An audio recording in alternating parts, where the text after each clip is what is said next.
अब यहाँ इस फॉर्मूले में हमने ये देखा कि V लेस देन E है, क्योंकि कुछ ना कुछ तो रेजिस्टेंस होगा, इंटरनल रेजिस्टेंस, कुछ ना कुछ करंट फ्लो कर रही होगी। तो आई आर का कुछ ना कुछ प्रोडक्ट है जिसको आपने सपरेट करना ई में से, तो V लेस देन ई आ जाएगा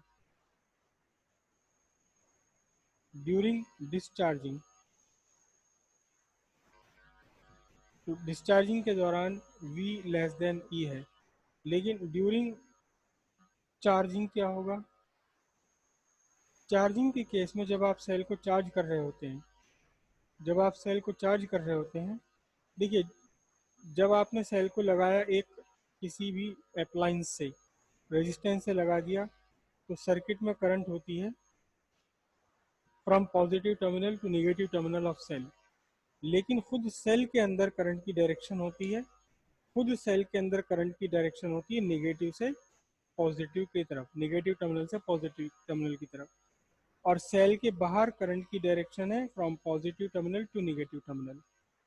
ये तो हो गया डिस्चार्जिंग। डिस्चार्जिंग के टाइम पे जब आप सेल को यूज़ कर रहे हैं, लेकिन अगर सेकेंडरी सेल है और आप इसे चार्ज कर रहे हैं, तो चार्ज करने के लिए इसे लगाना पड़ता है एक सोर्स से, एक बड़े सोर्स से लगाना पड़ेगा आपको। ये मैंने सोर्स बनाया नहीं, इस तरह लगाना पड़ेगा कि सोर्स का आपका पॉजिटिव सेल के पॉजिटिव से, सोर्स का निगेटिव सेल के निगेटिव से, तो फिर यहाँ करंट अपोजिट डायरेक्शन में फ्लो हो जाती है, सोर्स से सेल की तरफ को।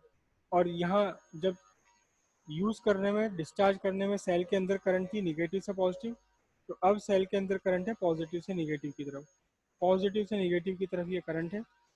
और उस केस में हम यहाँ करंट को लेंगे निगेटिव। निगेटिव कैसे लिया था? किरचॉफ लॉ में अभी आएगा। तो V is equals to E minus और माइनस आई इंटू आर, क्योंकि उल्टी चल रही है यहाँ पर ये। तो V इज इक्वल्स टू आपका बन जाएगा E प्लस आई आर। तो इस केस में जब चार्जिंग चल रहा है, तब उस टाइम टर्मिनल वोल्टेज EMF से लार्जर बना रहता है। टर्मिनल वोल्टेज EMF से लार्जर होता है कब? जब आप सेल को चार्ज कर रहे हैं, जब सेल को आप चार्ज कर रहे हैं। जब चार्ज डिस्चार्ज कर रहे हैं, सेल को यूज़ कर रहे हैं, तो टर्मिनल वोल्टेज EMF से कम होता है। और फिर, और जब आप सेल से कोई भी करंट नहीं ले रहे, अगर करंट ले ही नहीं रहे कुछ भी, तो टर्मिनल वोल्टेज और EMF एक दूसरे के इक्वल होती है। टर्मिनल वोल्टेज ही EMF के इक्वल होता है। अब इसमें थोड़ा सा एक बात और ध्यान रखिए, चलो बाद में करेंगे किरचॉफ लॉ में। अब आता है कॉम्बिनेशन ऑफ सेल्स आता है। जैसे आप रेजिस्टेंस के, कैपेसिटर के कॉम्बिनेशन करते हैं, ऐसे ही सेल का भी कॉम्बिनेशन होता है रिक्वायर्ड वोल्टेज और रिक्वायर्ड करंट फाइंड करने के लिए। कैसे? सबसे पहला, series combination of identical sales. Identical sales का मतलब ऐसे सेल जिनका EMF सेम है और जिनका इंटरनल रेजिस्टेंस भी सेम है। कन्वेंशनली इंटरनल रेजिस्टेंस को सेल के अंदर ना बनाकर सेल के निगेटिव टर्मिनल के पीछे बना देते हैं।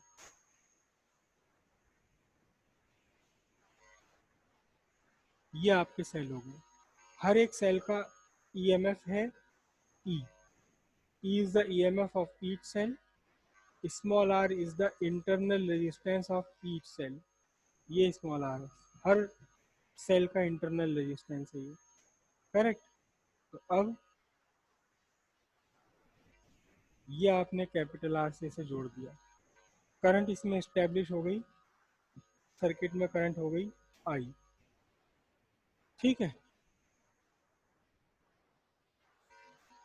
तो ध्यान से देखिए, हर सेल में एक ही करंट है, हर सेल में एक जैसी करंट है, लेकिन EMF जुड़ते चले जाएंगे।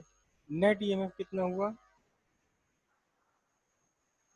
Net EMF of battery, battery का net EMF E plus E plus E, और कितने बार?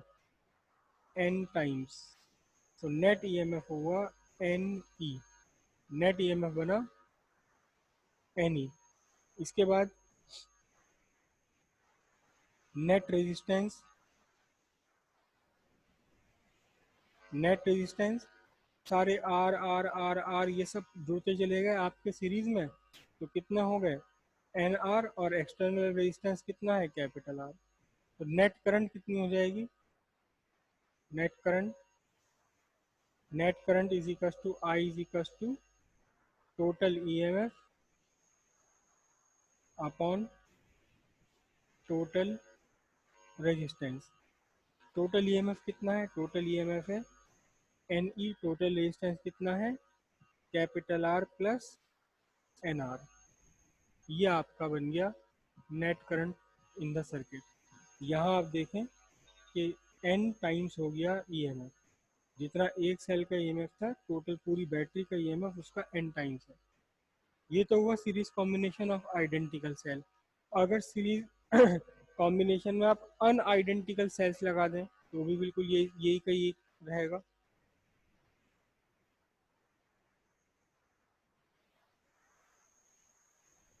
Series combination of